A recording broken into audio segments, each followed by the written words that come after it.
내가 꼭 해주고 싶은 조언이 있다.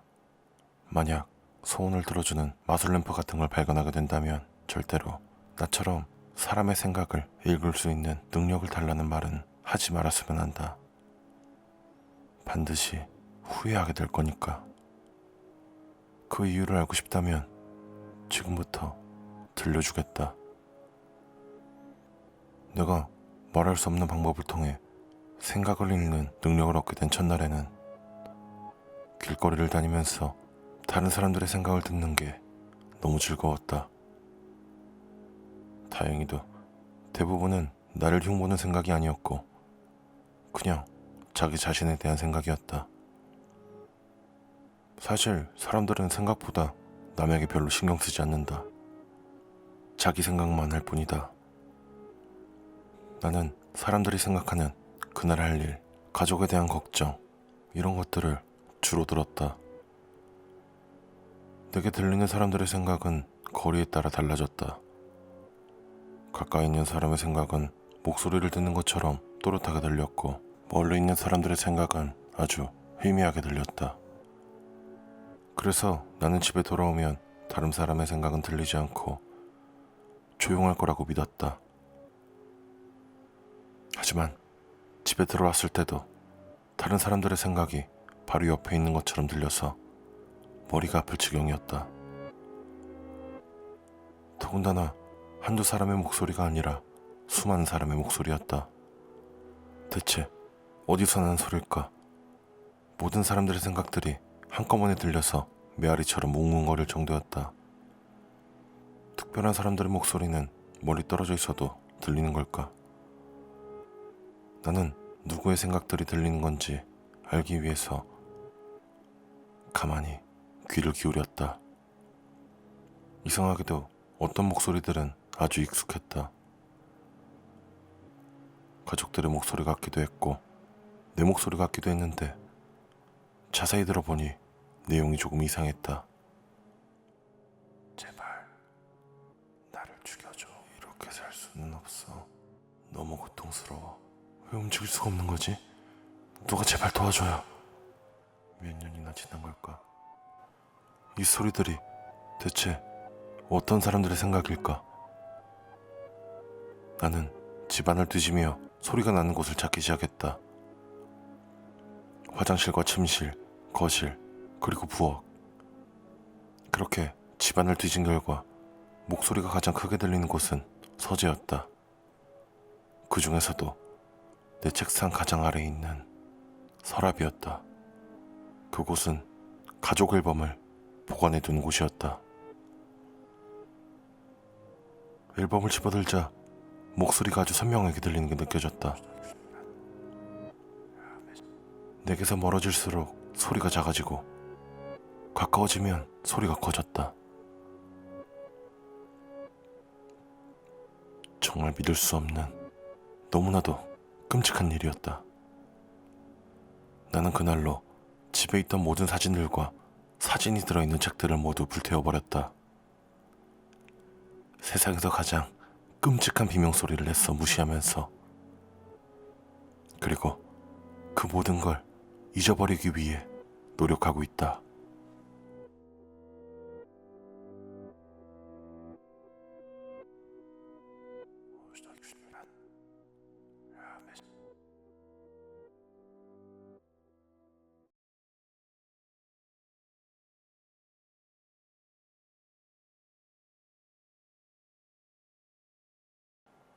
고문 담당자. 나는 아무래도 이곳에 잘못 떨어진 것 같다. 난 정말 잘못한 게 없다. 분명히 뭔가 착오가 있었던 것 같다. 내 생각엔 그들도 자기들이 실수했다는 걸 아는 것 같다. 내가 있는 이곳, 지옥은 생각보다 매우 체계적으로 운영되고 있다. 지옥에 떨어진 사람들에게는 누구나 한 명씩 고문 담당자가 배정된다.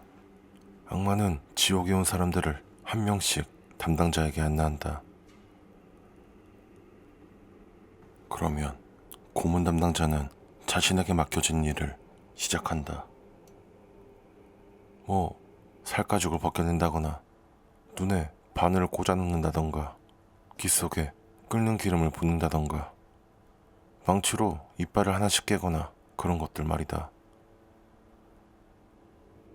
그들은 절대로 멈추지도 않고 쉬지도 않는다. 물론 고문을 받는 사람들은 이미 죽은 상태이기 때문에 죽을 수도 없이 그 끔찍한 고통을 모두 견뎌내야만 한다. 지옥에 떨어지는 모든 사람들은 고문 담당자에게 그런 일을 당하고 있다. 단 한 사람, 나만 빼고. 뭔가 착오가 있는 게 분명하다.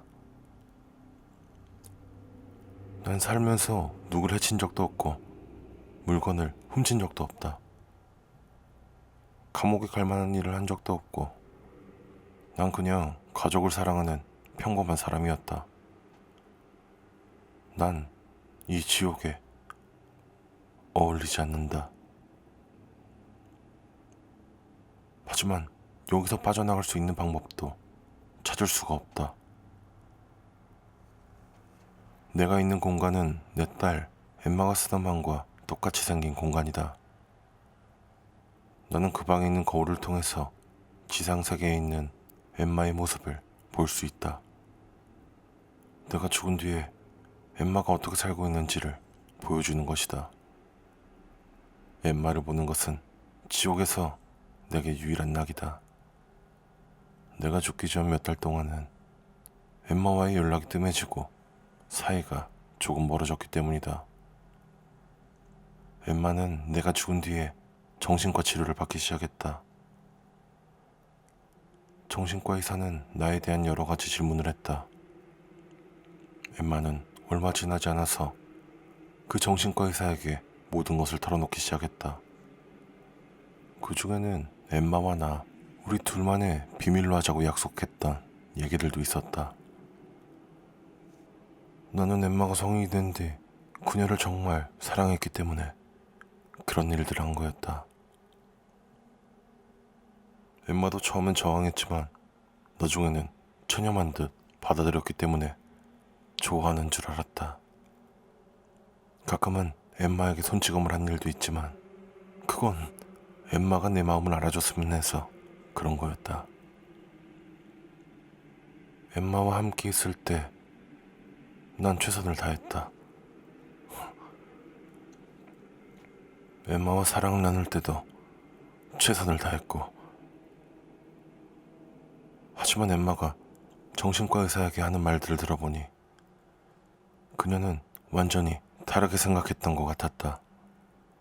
나를 무슨 괴물이나 범죄자처럼 얘기했다. 정말 왜 저렇게 생각하는지를 모르겠네. 그녀는 결국 세상에 남은 내 아내와 내 아들에게도 우리 둘만의 비밀 얘기를 털어놓기 시작했다. 가족들이 모두 나를 증오하게 되어가는 모습을 볼 수 있었다. 나는 엠마를 이해할 수 없었다. 아마 이게 지옥에서 내가 겪는 고문인가 보다 하고 생각했다.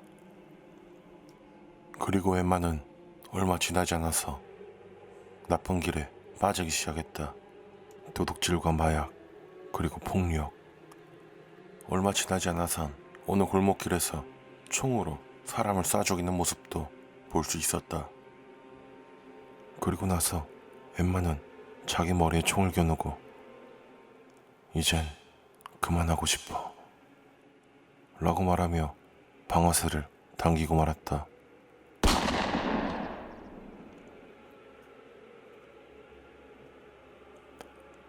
내가 있는 곳에 엠마가 나타난 것은 얼마 지나지 않아서였다. 지옥에 있는 엠마의 방에서 우리가 다시 함께 있게 된 것이다. 엠마는 나를 보고 미소를 지으면서 뭔가를 꺼내들었다. 나는 그제서야 깨닫게 됐다. 지옥에서 내게 고문 담당자를 배정하지 않는 것은 착오가 생겨서 그런 게 아니었다. 난 그동안 내 고문 담당자를 지켜보면서 기다리고 있던 것이었다.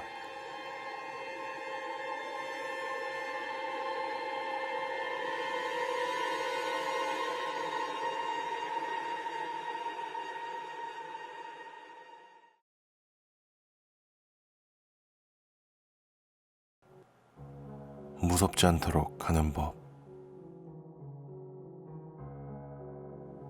나는 사람들이 뭔가에 익숙해지도록 하는 일을 참 잘해요. 왜? 사람들은 낯설고 생소한 것을 보면 두려움을 느끼게 되잖아요. 예를 들어, 우리 아이들은 어릴 때 거미를 무서워했어요. 난 우리 아이들의 공포증을 해결해주기 위해서 집안에 거미를 잔뜩 풀어놨죠. 아이들은 처음에 기겁을 했지만 결국 거미를 무서워하지 않게 되었어요. 식탁 위나 침대 위 어느 곳에서나 거미를 볼 수 있었기 때문이죠. 거미가 어느새 일상적이고 흔한 것이 되어버렸기 때문에 거미가 옆에 지나가도 놀라지 않게 된 거예요. 내가 스스로의 재능을 그때 깨닫게 된 거죠. 내 아내는 언젠가 내게 달팽이를 무서워한다고 했어요. 그래서 달팽이를 잔뜩 구해다가 마당에 풀어놓았죠. 그런데 시간이 지나도 마당에서 달팽이를 볼 때마다 기겁을 하지 뭐예요. 그래서 저는요, 결국 달팽이를 모두 잡아서 집안에 풀어놓을 수밖에 없었어요. 물론 아내에게는 말하지 않았죠. 아내는 처음에 기겁을 하면서 내게 달팽이를 치워달라고 하더니 결국에는 무서워하지 않게 되더라고요. 아주 자연스럽게요. 달팽이가 집안에서 일상적인 존재가 되고 나니까 더 이상 공포심을 느끼지 않게 된 거예요. 정말 천재적인 방법이죠. 아, 맞다. 난 집안에 뱀을 풀어놓은 적도 있어요. 거미랑 달팽이가 이젠 지긋지긋해졌기 때문이에요. 뱀들은 온 집안을 돌아다니면서 거미랑 달팽이를 잡아먹었고 결국에는 우리 가족의 일원처럼 느껴졌어요. 뭐 아이들과 아내는 안 그런 것 같지만 시간이 좀 더 필요하겠죠. 나는 내 이런 재능을 집안에서만 쓰는 게 정말 낭비라는 생각이 들었어요. 그래서 사회에 뭔가 좋은 일을 해야겠다고 생각했죠. 사람들이 뭘 가장 무서워하는지 봤더니 죽는 걸 두려워하더라고요. 얼마 전에 우리 동네에서 연쇄살인마 한 명이 잡혔거든요. 내가 흉악범들이 수감된 교도소에서 일하는 건 정말 잘된 일이죠. 나는 그들을 모두 사회에 자유롭게 풀어줬어요. 물론 그 연쇄살인마도 함께요. 나는 사람들이 살인과 죽음을 무서워하는 건 그것이 낯설고 드문 일이기 때문이라고 생각해요. 이제는 흔한 일이 될 테니까 사람들이 더 이상 무서워하지 않을 거예요. 정말 뿌듯하네요. 내 자신이 자랑스러워요.